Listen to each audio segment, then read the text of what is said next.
Hello friends, स्वागत है आपके अपने इस यूट्यूब चैनल मैथ की पाठशाला में। जैसा कि हमने कल वाली वीडियो में प्रश्नावली 3E के क्वेश्चन नंबर 8 तक मैंने क्वेश्चन को हल करवाया था। आज हम उसके आगे क्वेश्चन नंबर 9 की बात करेंगे। अब देखिए, इसमें क्वेश्चन नंबर 9 का हमको दिया गया है। 30 किलोमीटर चलने में अजीत को अमित से 2 घंटे अधिक समय लगता है। यदि अजीत अपनी चाल दोगुनी कर लेता है तो उसे अमित से 1 घंटे कम समय लगता है। तो उनकी चाल ज्ञात कीजिए, मतलब अजीत और अमित की चाल निकालनी है। तो क्वेश्चन नंबर 9 को हम लोग हल कर लेते हैं। हमको दोनों की चाल नहीं पता है तो दोनों की चाल मान लेते हैं। माना अजीत की चाल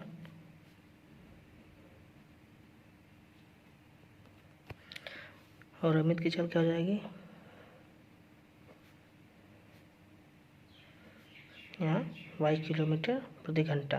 kmph का मतलब किलोमीटर प्रति घंटा और इसकी x किलोमीटर प्रति घंटा है। तब हम यहाँ पे समय निकाल लेते हैं। अब देखिए, इसको यहाँ पे 30 किलोमीटर की दूरी जो है चलने में अजीत को अमित से 2 घंटे समय अधिक लगता है। 30 किलोमीटर की दूरी हमारी 30 है, तो यहाँ पे हम लिख लेंगे अजीत को लगा समय। अजीत का जब समय निकालेंगे हम लोग, समय बराबर क्या होता है, एक सूत्र होता है, समय बराबर दूरी बटे चाल। ये इसका फार्मूला है। तो समय और दूरी कितना है, 30 है, और अजीत की चाल कितनी है, x है। तो इसका समय हो गया। और यहीं पे हम अमित का समय निकालते हैं। अमित को कितना समय लगेगा, अमित को लगा समय बराबर समय और दूरी बटे चाल। दूरी 30 और चाल कितनी इसकी है, y। तो समय और दूरी दोनों का समय आ गया। अब देखिए, इस क्वेश्चन में कह रहा है कि 30 किलोमीटर चलने में अजीत को अमित से 2 घंटे अधिक समय लगता है। किसको, अजीत को अमित से 2 घंटे अधिक समय लगता है, मतलब अजीत को 2 घंटे अधिक समय लगता है। तो इसको हम इक्वेशन के रूप में कैसे लिखेंगे, ये अजीत का समय हो गया इधर और इधर अमित का समय हो गया। अब अजीत को अमित से 2 घंटे अधिक समय लगता है, तो इसको अगर हम लोग, ये दोनों बराबर हो जाएंगे तो यहाँ से पक्षांतर कर लेंगे। 30/x माइनस 30/y बराबर 2 हो गया। समीकरण नंबर इसको 1 बना लेते हैं। अब यहीं पे क्या कह रहा है, इसके आगे देखते हैं। इसमें अगली बात क्या कह रहा है, यदि अजीत अपनी चाल दोगुनी कर दे तो उसे अमित से 1 घंटा कम समय लगता है। मतलब यहाँ पे अब अजीत अपनी चाल दोगुनी कर रहा है, अमित की चाल वही है सेम, तो यहाँ पे 1 घंटा कम समय लग रहा है। तो लिख देते हैं अजीत की चाल दोगुनी, मतलब पहले x था हमारा और अब हम कितना मान लेते, 2x हो गया। तो उसका कितना समय पहले लगेगा अजीत का समय बराबर क्या हो जाएगा, समय बराबर दूरी बटे चाल। समय बराबर दूरी बटे चाल हो गया। अब यहाँ पे अमित का समय क्या है, अमित का समय तो वही सेम है, 30/y है, क्योंकि इसको अपना चाल में कोई परिवर्तन नहीं किया है। अब देखिए यहाँ पे कह रहा है अजीत अपनी चाल दोगुनी कर दे तो उसे अमित से 1 घंटा समय कम लगेगा, अमित से घंटा कम समय लगेगा। तब इसको हम लिख सकते हैं यहाँ पे, ये 30/2x होगा, 30/2x होता है, क्योंकि दूरी बटे चाल होता है। तो अब यहाँ पे अजीत को अमित से 1 घंटा कम समय लगता है, तो इसको ऐसे लिख सकते हैं 30/2x बराबर 30/y। अब अजीत को जो है अमित से 1 घंटा कम समय, कम का मतलब हम माइनस कर देंगे, तो इधर इसको पक्षांतर जब करेंगे 30/2x माइनस 30/y बराबर -1 हो गया। इसको समीकरण नंबर 2 बना लेते हैं। अब समीकरण नंबर 1 और 2 को हम विलोपन विधि या प्रतिस्थापन विधि से हल करते हैं। विलोपन विधि से हल करते हैं इसको, तो यहाँ पे 30/2x लिखेंगे, 30/y बराबर -1 हो गया। और जब इसको हम लोग जोड़ेंगे, घटाएंगे, तो यहाँ कितना हो जाएगा, इसको हम लोग घटा लेते हैं तो चिन्ह परिवर्तित हो, यहाँ माइनस हो जाएगा, माइनस है तो प्लस हो जाएगा, यहाँ पे माइनस तो प्लस हो जाएगा। अब देखिए, प्लस माइनस का 30/y प्लस का 30/y दोनों कट गया, तो बचा कितना, 30/x माइनस 30/2x बराबर 2 और प्लस का 1, अब माइनस का 1 नहीं रह गया, प्लस का 1 रह गया, कुछ चीज़ में परिवर्तित हो गया, तो 2 1 3 हो गया। अब उसका हम 3 गुणा कर लेते हैं, 30 दूना 60x हो जाएगा माइनस 30x, इसका इसमें और दोनों का आपस में, बटे 2x² बराबर 3। जब हम इसको हल करेंगे तो 30x बटे 2x² बराबर 3 हो गया। जब यहाँ से x से x कट जाएगा और 3 से 30 10 बार में और 2 से 10 5 बार में, तो यानी कि इधर कितना बचा है 5 बटे x बराबर 1, तो x बराबर 5 किलोमीटर प्रति घंटा। मतलब हमको x मैंने किसकी चाल मानी थी, x मैंने अजित की चाल मानी थी, तो अजित की चाल हमको कितना मिला 5 किलोमीटर प्रति घंटा। लिखेंगे आता है अजीत की चाल 5 किलोमीटर प्रति घंटा, ये हमको अजीत की चाल। अब इसी x का मान हम लोग समीकरण नंबर 2 में रखेंगे। ये देख लेते हैं यहाँ पे x का मान समीकरण 2 में रखने पर, जब x का मान समीकरण 2 में रखेंगे तो x का मान 5 हमको प्राप्त हुआ था, तब इसको इसमें रखेंगे तो 30 बटे 2x है तो 2 गुणे 5 यानी कि 10 हो जाएगा, माइनस 30 बटे y बराबर -1, तो 10 से 30 3 बार में चला जाएगा और ये माइनस का 1 इधर आएगा तो प्लस का 1 हो जाएगा, इधर कितना हो जाएगा ये माइनस का 30 बटे y इधर जाएगा तो प्लस का 30 बटे y।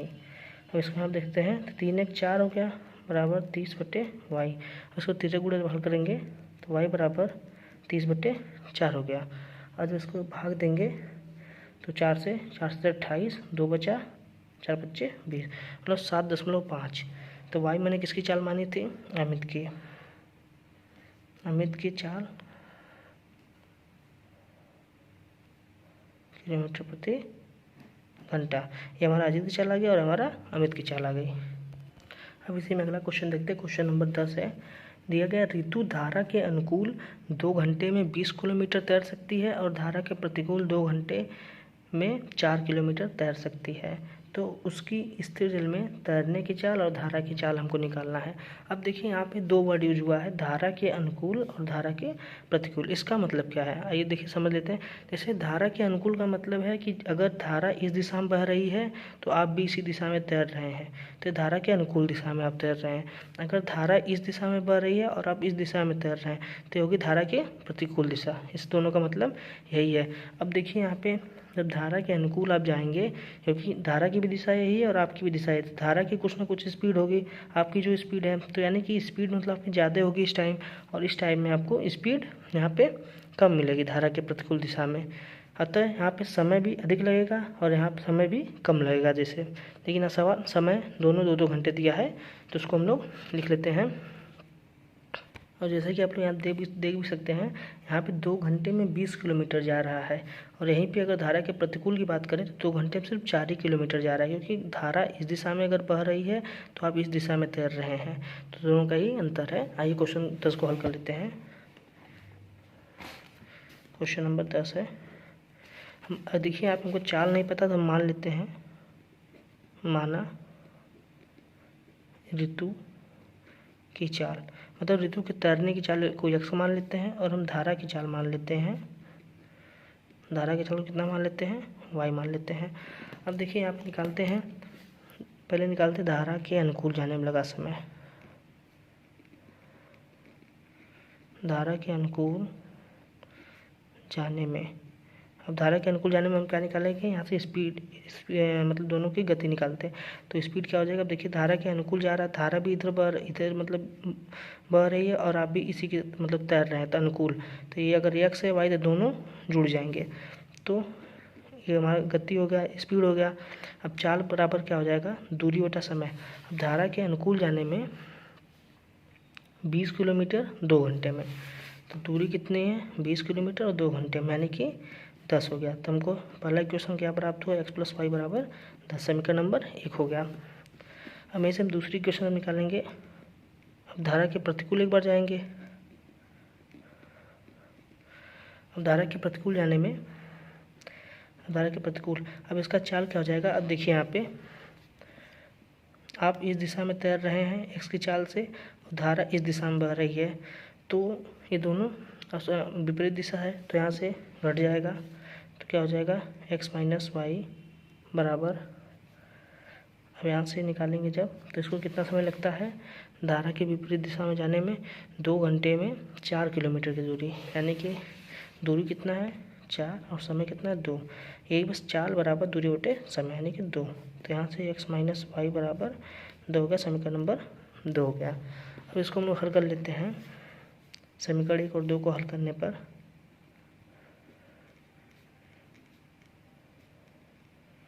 समीकरण 1 और 2 को जब हल करेंगे तो हमको क्या प्राप्त होगा, x प्लस वाई बराबर 10 और x माइनस वाई बराबर 2। इसको हम लोग विलोपन विचल करते हैं। देखिए जोड़ने पर वाई वाई कट जाएगा, 2x बराबर 10 2 12, तो x बराबर 6 आ गया। x बराबर हमारा 6 आ गया। अब इसी x का मान समीकरण 1 में रखने पर, जब हम x का मान समीकरण 1 में रखेंगे, समीकरण 1 हमारा क्या है, x प्लस वाई बराबर 10 है। हमें यहाँ से x का मान 6 प्राप्त हुआ है, यानी कि 6 प्लस वाई बराबर 10, तो y बराबर पक्षांतर करेंगे इसको तो 4 आ जाएगा।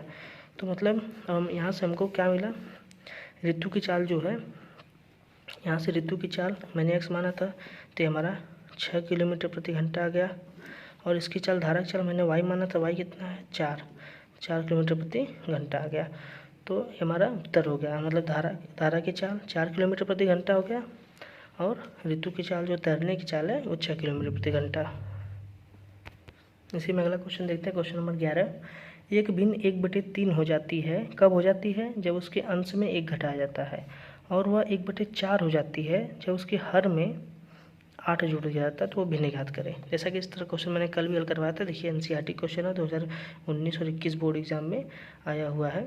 तो मैंने आपको पहले बताया था, इस चैप्टर से या तो एक लैंग्वेज बेस्ड आपको इस तरह क्वेश्चन मिलेगा, या तो फिर एक प्रतिस्थापन या एक विलोपन विधि से क्वेश्चन हल करने को मिल सकता है बोर्ड परीक्षा में। तो हम लोग 11 क्वेश्चन देख लेते हैं। एक भिन्न 1/3 हो जाती है जब उसके अंश में 1 घटाया जाता है।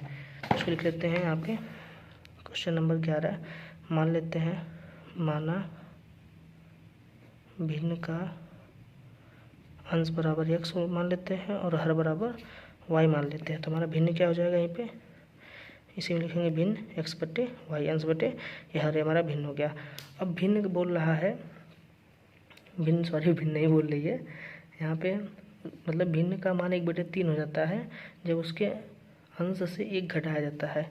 जब उसका अंश x माना है, x से जब 1 घटाते हैं और हर को में से कुछ नहीं करते, इसको सेम लिखेंगे y, तो इसका मान 1/3 हो जाता है। तो यहाँ से इसको हल करेंगे, 3x माइनस 3 बराबर y, समीकरण नंबर 1 मान लेते हैं। अब क्या कर रहा है, यहाँ लिख देते हैं, जब अंश में 1 घटाया गया है, जब अंश में 1 घटाया गया है तब ये मतलब हमको प्राप्त हुआ। अब लिखते हैं, जब हर में 8 जोड़ा गया है तब हमको भिन्न का मान कितना प्राप्त होता है, अंश तो ऐसे ही रहेगा और हर में 8 जोड़ा गया है तो 8 प्लस कर देंगे, और इसका मान हमको 1/4 प्राप्त होता है भिन्न का। तो इसको भी लिख लेंगे, 4x बराबर y प्लस 8, समीकरण नंबर 2। अब इसको हम पक्षांतर विधि से हल कर लेते हैं। जैसे देखिए y का मान यहाँ पे 3x माइनस 3 है, और इसी y का मान इसी समीकरण नंबर 2 में रखेंगे।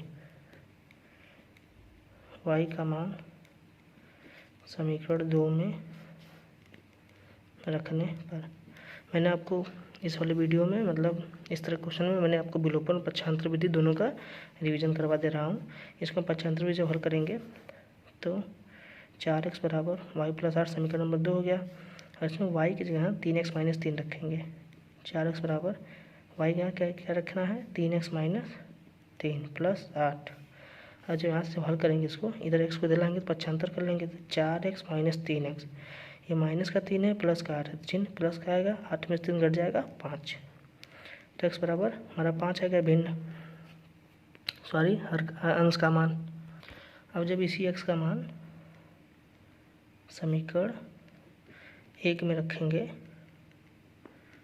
1 में रखने पर, जब x का मान 1 में रखेंगे तो y बराबर कितना प्राप्त होगा, x की जगह 5 रखेंगे, 3 × 5 माइनस 3, तो y बराबर 15 में से 3 जाएगा 12, तो हमारा हर का मान y का मान 12 प्राप्त हुआ।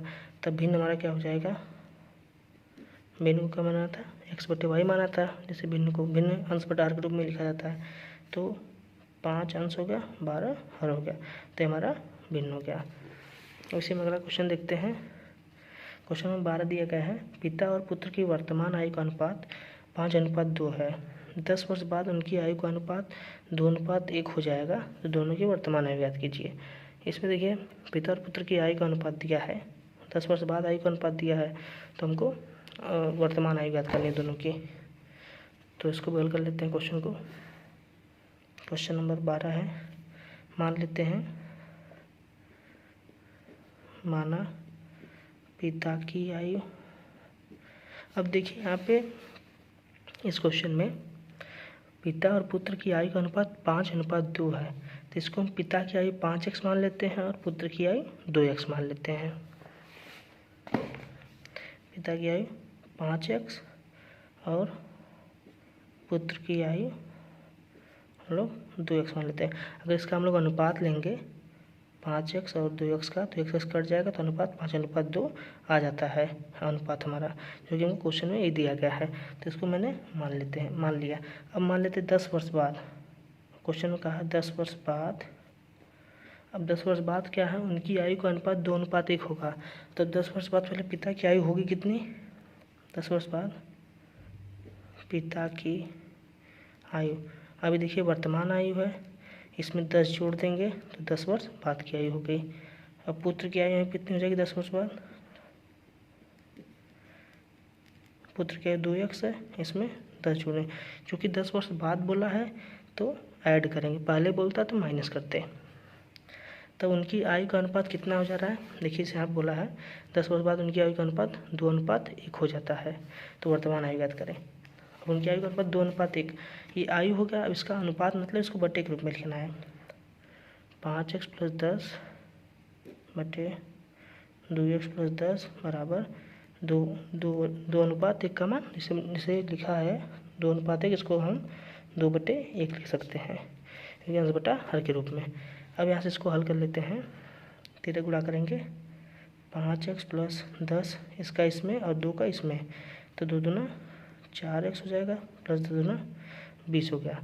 अब देखिए यहाँ से 5x में 4x घटाएंगे तो x हो जाएगा, और 20 में से इधर से 10 घट जाएगा, 10 आएगा, मतलब हमको x का मान 10 प्राप्त हुआ। तो यहाँ पे हम लोग लिख लेते हैं पिता की आयु कितना आया है, अतः पिता की वर्तमान आयु, चूँकि देखिए मैंने वर्तमान आयु माना तो वर्तमान आयु आएगा, तो 5x है, और 5x का मान कितना प्राप्त हुआ 10, तो यहाँ 10 लिखेंगे, 10 बचे 50 हो गया, 50 वर्ष। और पुत्र की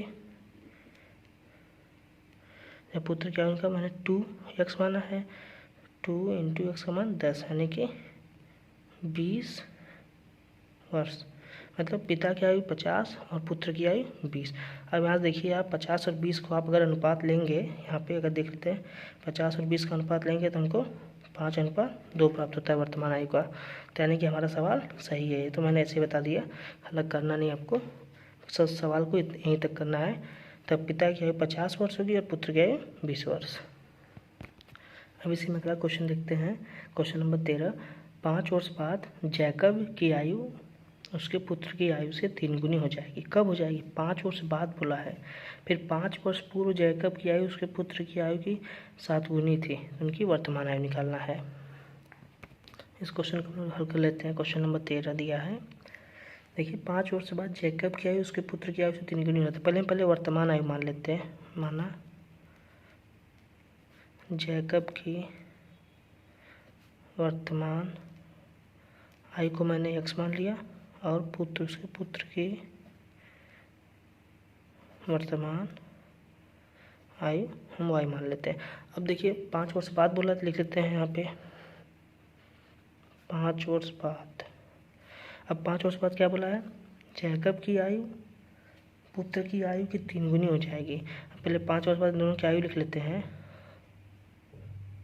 जैकब की आयु कितना हो जाएगा x + 5 वर्ष बाद + 5। अब यहाँ पे पुत्र की आयु कितना हो जाएगा 5 वर्ष बाद, y + 5 हो गया। 5 वर्ष बाद दोनों की आयु, अब देखिए क्या बोला, 5 वर्ष बाद जैकब की आयु पुत्र की आयु की 3 गुनी हो जाएगी। तो किसकी, जैकब की आयु, तो दोनों बराबर हो जाएंगे। तो यहाँ से हम इसको हल कर लेते हैं, 3x + 15 बराबर y + 5 तो इसको जब पक्षांतर करेंगे 3x माइनस वाई बराबर 15 में से 5 में से 15 घटेगा तो माइनस का 10 आ गया। समीकरण नंबर 1 हो गया। देखिए दोस्तों, यहाँ पे बोल रहा है 5 वर्ष बाद जैकब की आयु उसके पुत्र की आयु से 3 गुनी हो जाएगी। तो यहाँ पे पुत्र की आयु की 3 गुनी हो जाएगी, मिस्टेक हो गया है। तो यहाँ पे पुत्र की आयु 3 गुनी हो जाएगी। तो पुत्र की आयु, तो इसको हम फिर से हल कर लेते हैं। तो हमारा x प्लस 5 बराबर क्या हो जाएगा 3y प्लस 5 3 15 हो गया। तो यहाँ से इसको हल करेंगे तो x माइनस 3y 15 में से 5 जाएगा 10। हम समीकरण नंबर इसको 1 बना लेते हैं। अब इसी में देखिए आगे क्या कर रहा है क्वेश्चन कि 5 वर्ष पूर्व कहाँ गया कुछ 5 वर्ष पूर्व जैकब की उसके पुत्र की आयु की 7 गुनी थी। अब 5 वर्ष पूर्व की निकाल लेते हैं हम लोग। 5 वर्ष पूर्व, अब 5 वर्ष पूर्व क्या हो जाएगी दोनों की आयु, पहले जैकब की लिख लेते हैं। तो x है और 5 घटाएंगे तो -5 और इसके क्या बोलते हैं पुत्र की y माइनस 5। अब 5 वर्ष पूर्व जैकब की आयु उसके पुत्र की आयु की 7 गुनी थी। तो जैकब की आयु हो गई और पुत्र की हो गई, पुत्र की आयु की 7 गुनी थी। तो ऐसे लिख लेते हैं, हो गया। तो यहाँ इसको हल करेंगे तो x माइनस 5 बराबर 7y माइनस 35 और जब यहाँ से हर मान निकालेंगे हल करके तो x बराबर इसको निकाल लेते हैं 7y, ये माइनस का 35 है माइनस का 5 प्लस का 5। तो x बराबर कितना हो जाएगा, x का मान 7y माइनस 30 हो गया।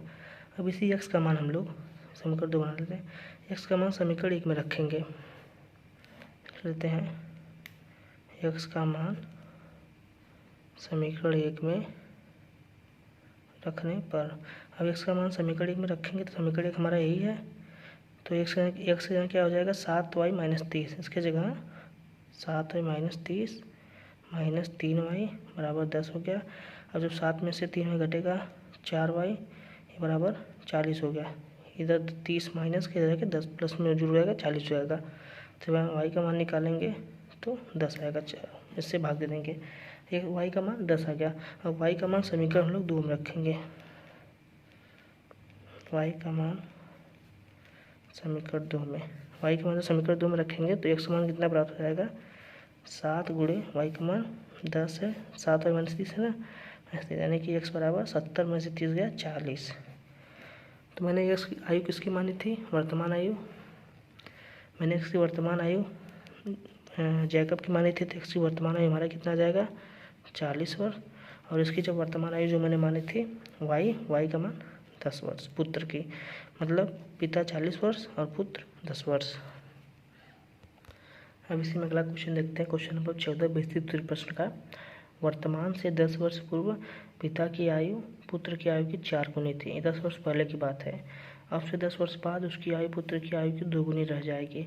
तो वर्तमान आयु याद कीजिए और पिता की आयु 80 वर्ष होने के समय पिता और पुत्र की आयु का अनुपात निकालना है। इसमें मतलब 2 सवाल पूछा है। तो पहले सवाल को हम लोग देख लेते एक बार फिर से। वर्तमान से 10 वर्ष पूर्व पिता की आयु पुत्र की आयु की 4 गुनी थी। पहले इसको हम लोग पिता पुत्र की आयु मान लेते हैं।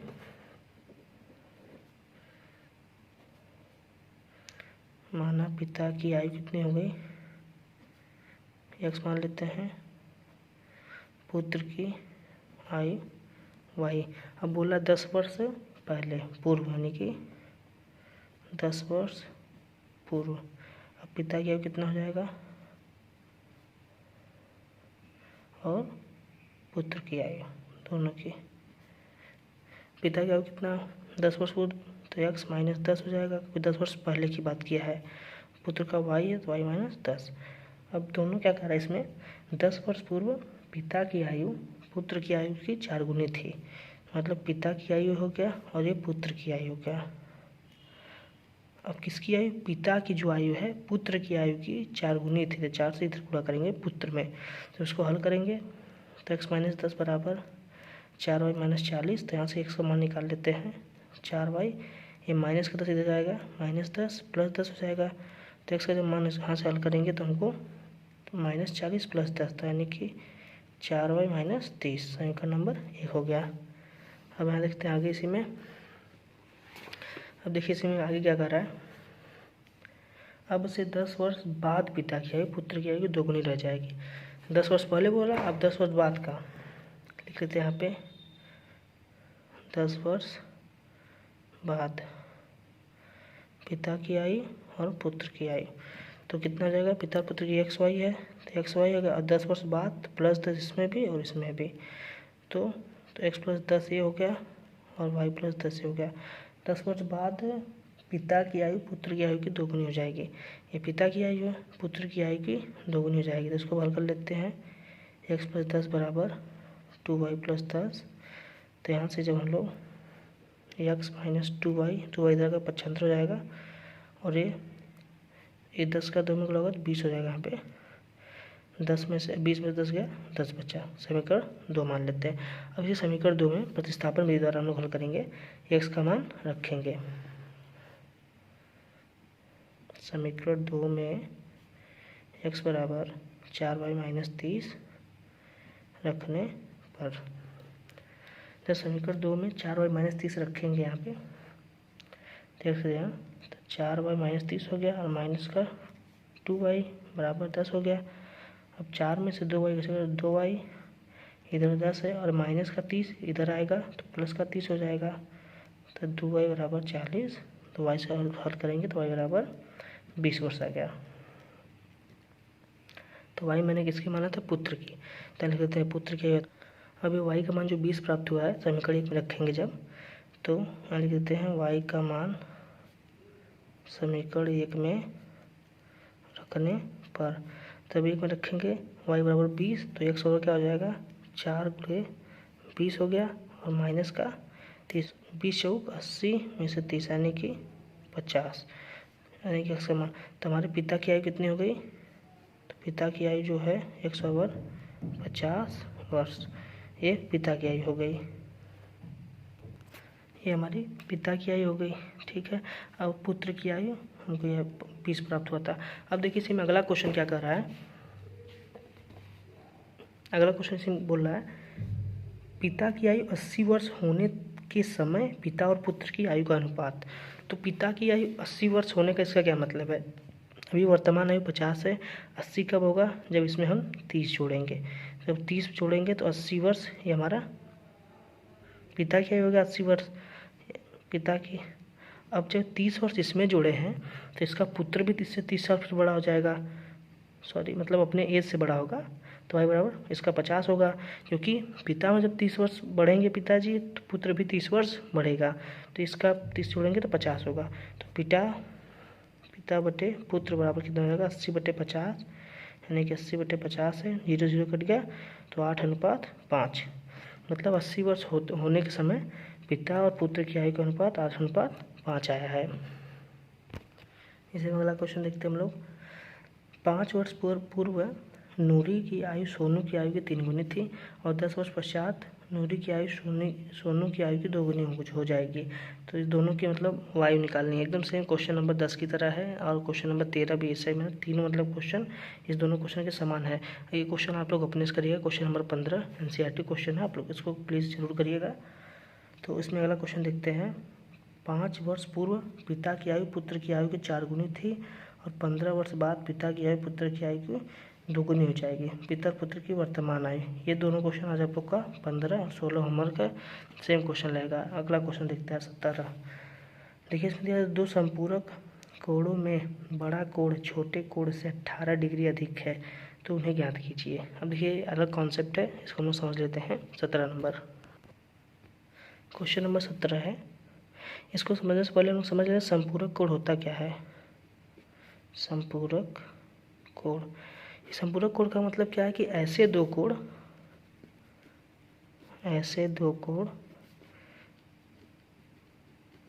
जिनका योग 180 अंश हो तो वे एक दूसरे के संपूरक कोण होंगे।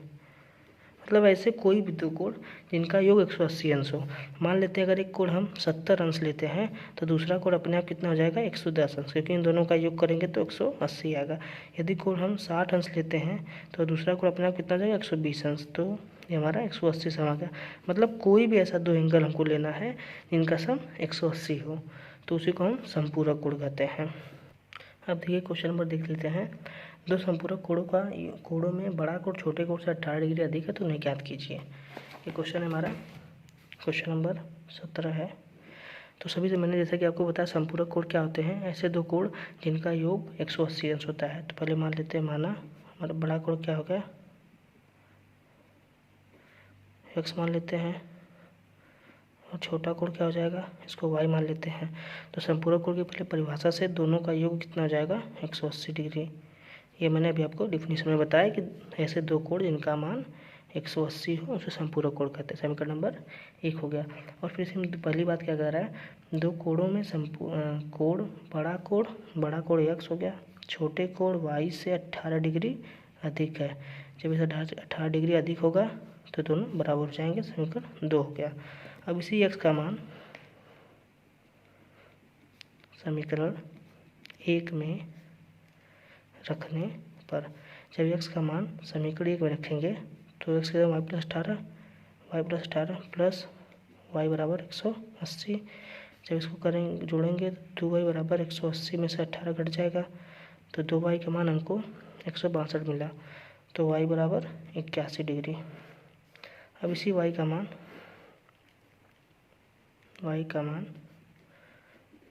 समीकरण 2 में, जब y का मान 2 में रखेंगे 81 डिग्री तो x बराबर कितना हो जाएगा y प्लस 81, y का मान 81 प्लस 18 तो x बराबर 99 डिग्री। अब देखिए हमारा बड़ा कोण 99 और छोटा कोण 81 डिग्री आया।